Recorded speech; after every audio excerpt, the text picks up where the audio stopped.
Презентацията накратко какво ще се съдържа, малко въведение, проекта, неговите цели,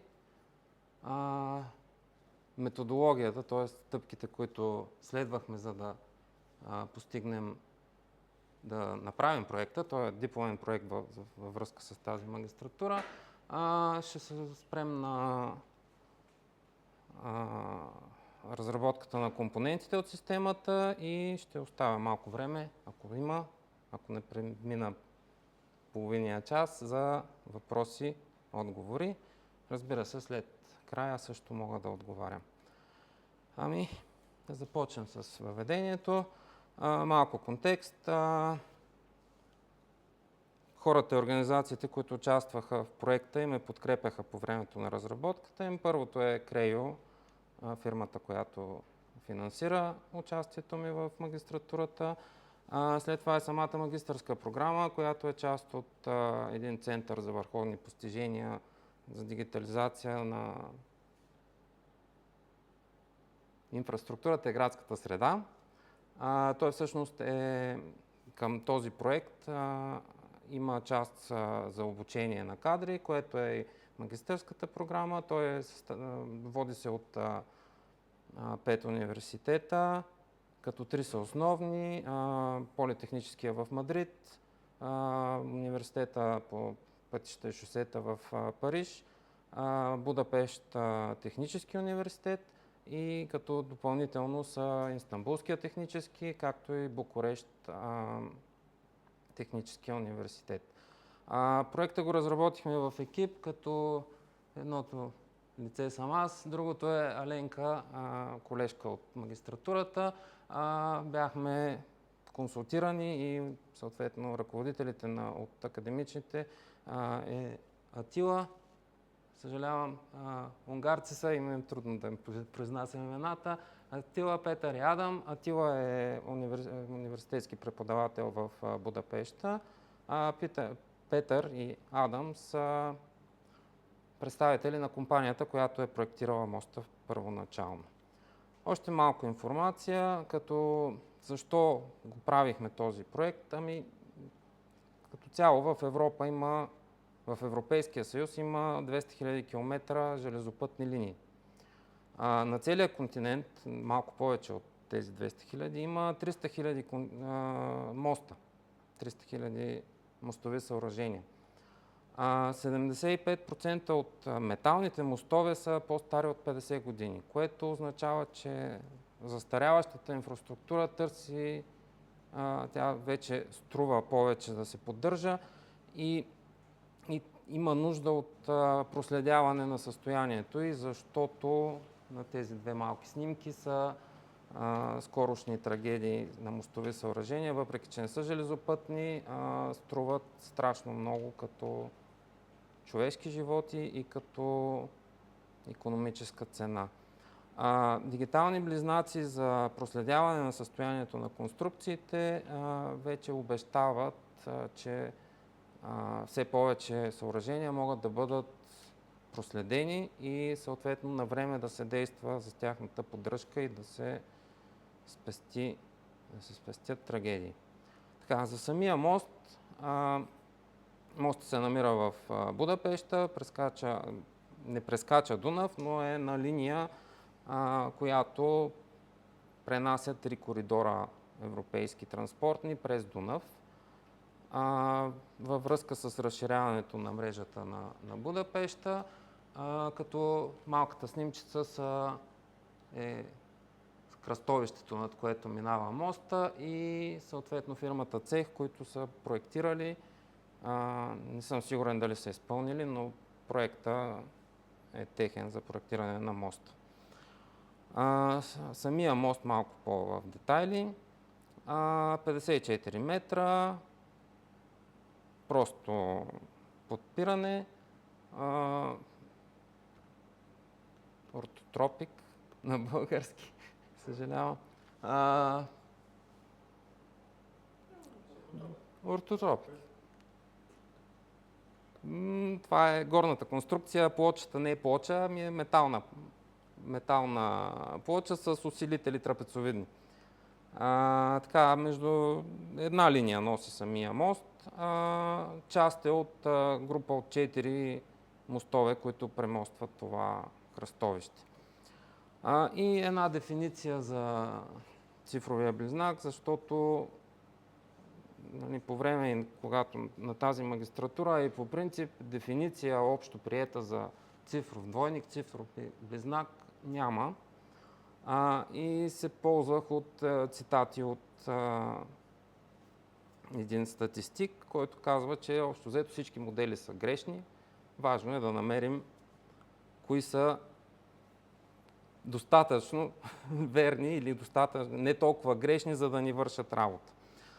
Иначе има консорциуми, които се занимават с дефиницията на дигитални двойници, близнаци и съответно и всички по-големи компании технологични също имат развитие. Тази картинка всъщност представлява едно обобщение на цифров близнак за конструкции, за конструктивни, не за конструктивни, за конструкции, за строителни конструкции. Основната част е връзката двупосочната връзка между истинската конструкция и нейните цифрови модели, които я представляват. Идеята е, че ако една от двете връзки не е осъществена, това е или по-хубав модел, или усъвременен модел, но не и цифров двойник. И това се опитахме да постигнем с този проект. Сега, ролите на цифровите модели, набързо, метод на крайните елементи, т.е. това е модела, който показва физиката, поведението на конструкцията при натоварване, строително-информационния, както и мостово-информационния модели. Те вече обхващат целия жизнен цикъл на едно съоръжение от проектирането до експлоатацията. Модели на организации и на процеси, с тях реално цифрово описваме какво се случва покрай една конструкция. То не е задължително да е вързано с въобще нещо с физиката, може да е съвсем просто кой къде отива и какво върши на тази конструкция. И моделите на данни, това всъщност са правилата, които казваме кое какво е от цифровите данни и как може да си комуникира с другите данни. Секунда. Целите на проекта. Основните цели бяха да проектираме рамката, която ще поддържа този цифров двойник, т.е. инструментите, комуникацията между тях. Също технологиите за събиране, съхранение и управление на данните. Трябваше да включим данни от Way in Motion система. Това са системи, които ще се спра на тях малко по-късно. Анализ на умората на материалите в определени детайли и контролна система, т.е. визуализация на данните в BIM среда. Техническите задачи бяха следните: разработка на параметричен модел по метод на крайните елементи, модификация на една мрежа на Base от научна статия на Торзони, се казва професора, и колектив.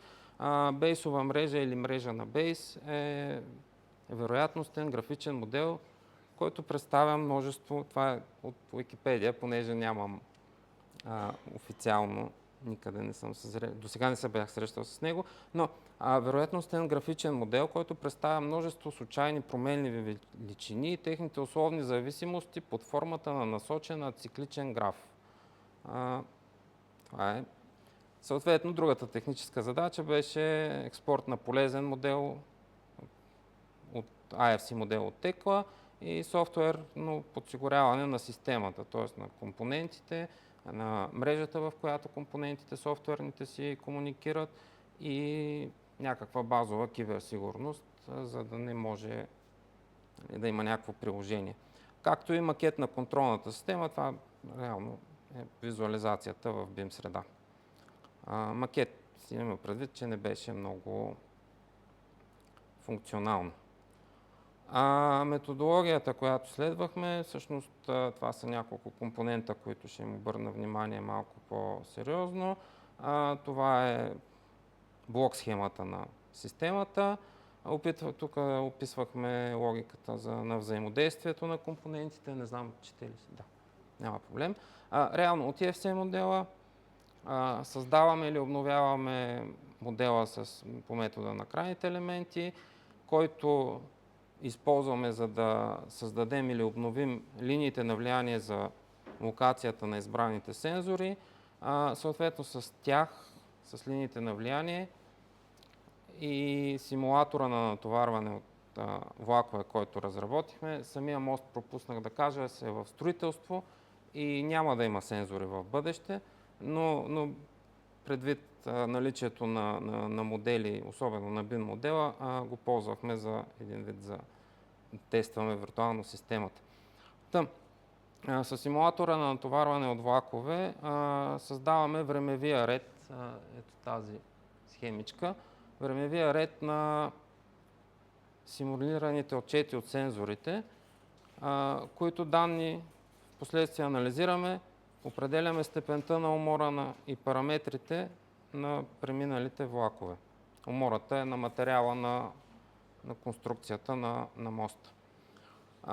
Тези данни, които получаваме, служат за синхронизиране на цифровия двойник, всъщност на моделите, с реалния свят и предлагане. Реално разработихме една много кратка система за предлагане на оптимално действие. Тоест, ако се засече висока умора в някой детайл, предложеното действие на оператора на моста всъщност беше да се ограничи скоростта на преминаване на влаковете или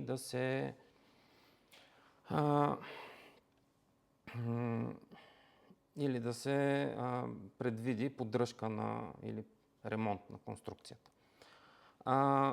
Това е общо взето как работеше, как смятахме, че трябва да работи системата. Тук важно трябва да се отбележи с сензорите. Също забравих да спомена, тези слайдове с звездичката са от колежката Аленка. Тя подготвяше работата с сензорите, но в строителството за обследване и мониторинг на строителни конструкции се ползват следните сензори.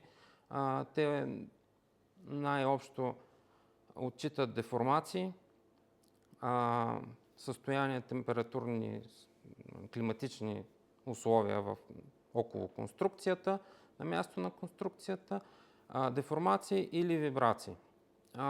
Сега това си е друга наука и е трудно да се обхване и тя в един проект, но от тук беше важното да получим честотата на опресняване, т.е. с каква честота ни дават.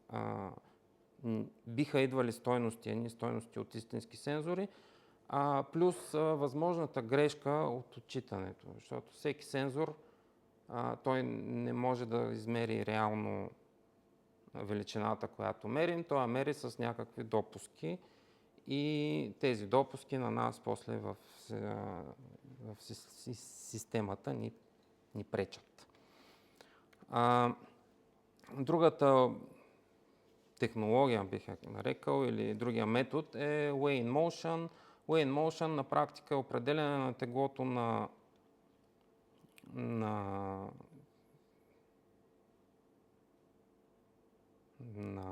пътни или железопътни превозни средства. Техните параметри тегло, скорост, разпределение между осите на колелата чрез различни методи. Има някои, които определят теглото на тези превозни средства чрез сензори в самото пътно платно или железопътна линия. Могат да бъдат използвани, както API, предполагам, излязоха наскоро, че снимките от камерите използват за определяне на теглото на на тежкотоварните автомобили, т.е. анализи на видео или на снимков материал. В нашия случай, който ние ползвахме, всъщност превръщаме моста в кантар. Моста в кантар, сензорите, които отчитат дали ще са напрежение, дали ще са деформации, дали ще са вибрации. Тези сензори, като имаме и проектното поведение от модела с крайните елементи, имаме проектното поведение на конструкцията, минимизирането на разликата между двете, т.е. напасвайки модела на крайните елементи към измереното състояние, търсейки минимална разлика между двете. По този начин можем да решим обратната задача, т.е. не натоварване и каква ще е реакцията, ами от измерената реакция какво е било натоварването. Сега за целта точен метод има много, но те са доста трудни, нетрудоемки, отнемат доста време, за да бъдат изчислени.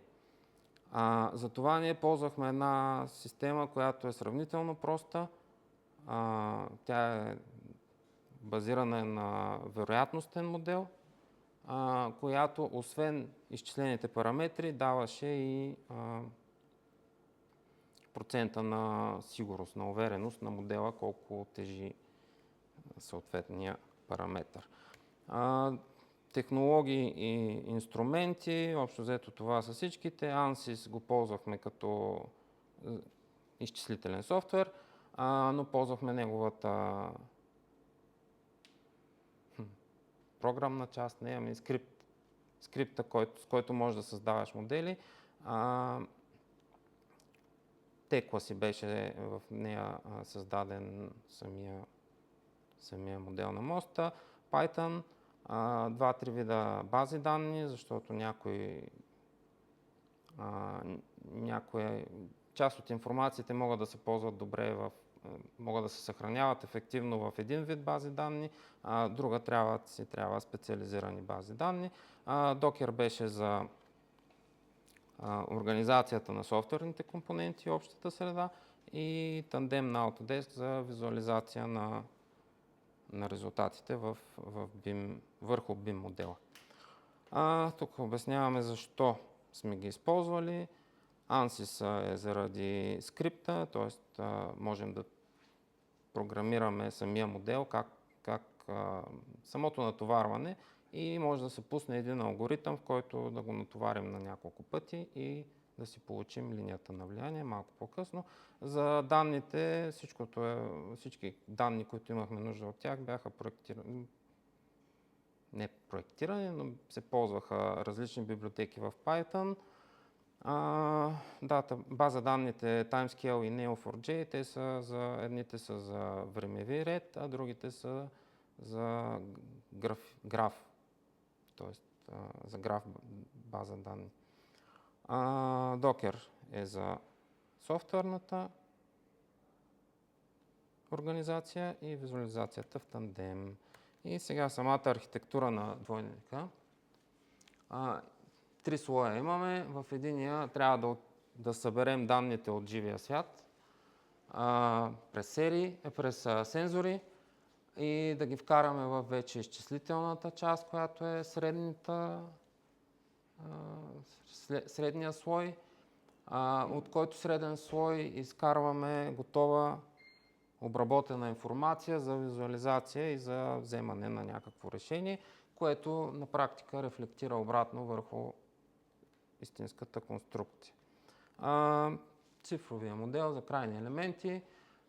Проверихме го този с проектантите за съвпадение, реално. При тях се случва малко по-неблагоприятни условия взимат, но бяхме допустими граници.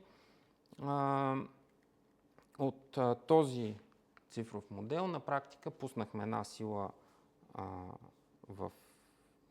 създадохме, това са линии на влияние, Линиите на влияние са графики, които показват как се изменя дадена величина, която нас не интересува.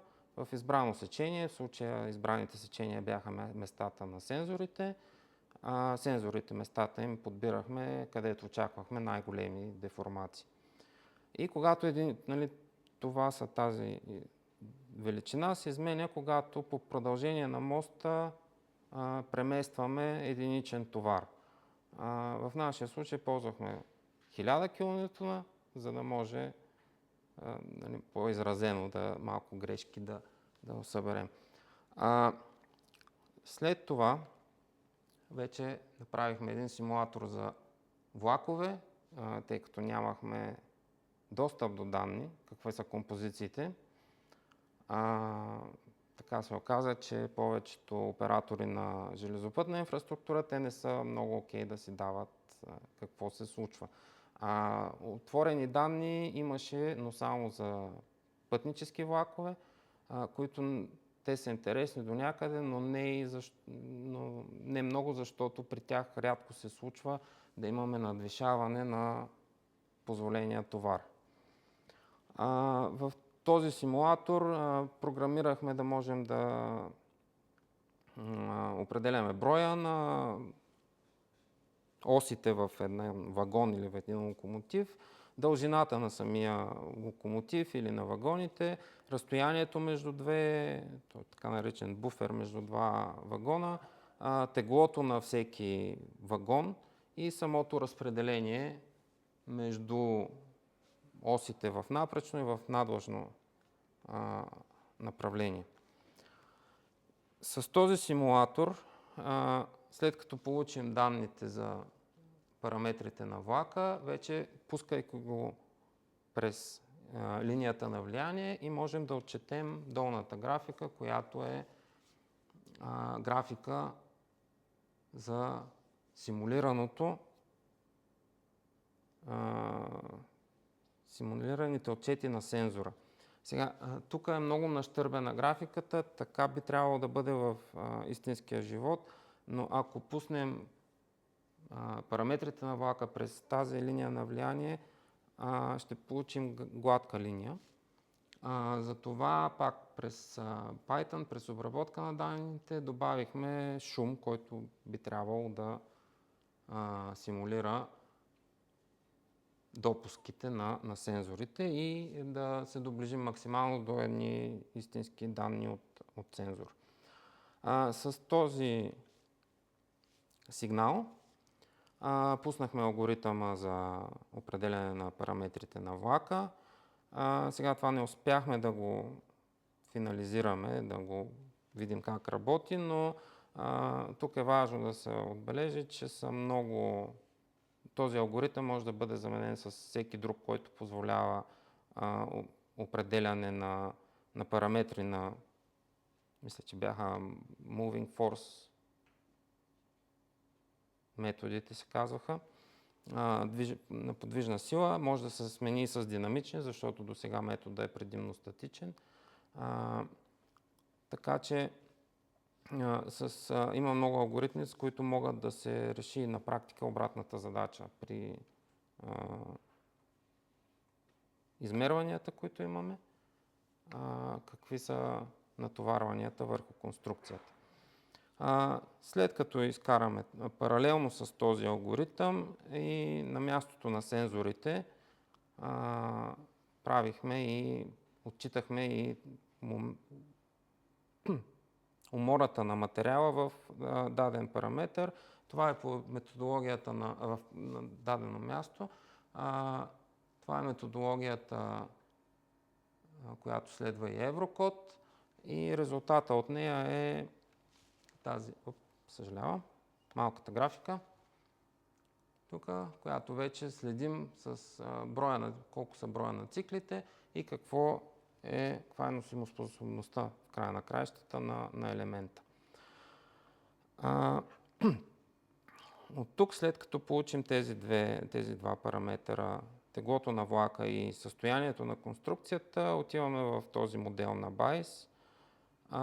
където на практика запазваме последователните състояния, наблюдения, т.е. измервания от сензорите и взетите решения, както и предприетите действия в цифровия двойник. Той се характеризира с тези точици и точици не, възли, кръгчетата и стрелките. Кръгчетата представляват в случая това представляват нещо и как това нещо се взаимодейства с другите. Тук горните сини са състоянието на конструкцията, която имаме, състояние, примерно, съжалявам, носимоспособност с 100%, в която правим измерванията, от които измервания заключваме какво е дигиталното вече състояние на конструкцията, т.е. обновяваме дигиталното състояние на конструкцията, с което в последствие взимаме решение, което би било оптималното действие, което може да приложим върху конструкцията. След това записваме това действие и с него апдейтваме на следващата времева стъпка състоянието на цифровия модел, плюс състоянието на приетия модел, какво е на конструкцията, плюс следващото, информираме следващото цифрово състояние.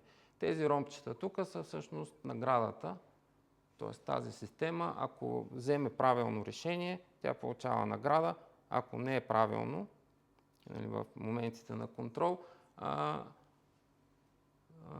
на практика наградата се записва върху решението и то става по-малко вероятно. Тоест, ако продължава да се омаря един детайл, намалява носимоспособността, следващото решение би следвало да по-скоро намаляме, отколкото по-скоро увеличаваме носимоспособността. С този параметър, с тази награда, контролираме самото решение. След това вече отиваме на управление на данните и софтуерните компоненти. Тук имахме модели на данни, в които реално трябваше да опишем на компютърен език всичките неща, които си взаимодействат в тази система, а софтуерното управление всъщност представляваше една мрежа, затворена мрежа в Docker, в виртуална машина, в която всички компоненти работеха и комуникираха между тях си. И накрая самия макет на системата. Тук качихме модела в Tandem. Tandem работи безпроблемно с AFC. Той е под шапката на Autodesk, но казват, че са горе-долу независими. Реално тук, което се прави в този софтуер, е да се свържват живи данни с BIM модела и да се покаже някакъв контекст, някаква обща среда. Данните да се покажат в някаква обща среда. И сега тук идеята беше да се визуализират всичките натоварвания, но колежката успя само да покаже, че е възможно, но не и да го визуализира. И да. Това е. Има време за 29 минути. Що се отнася до въпросите, предлагам да чуем и следващото изложение и накрая да отделим време за въпроси. Ще ми дължат малко технологично време само да направим приключването между презентацията, ако имате нужда от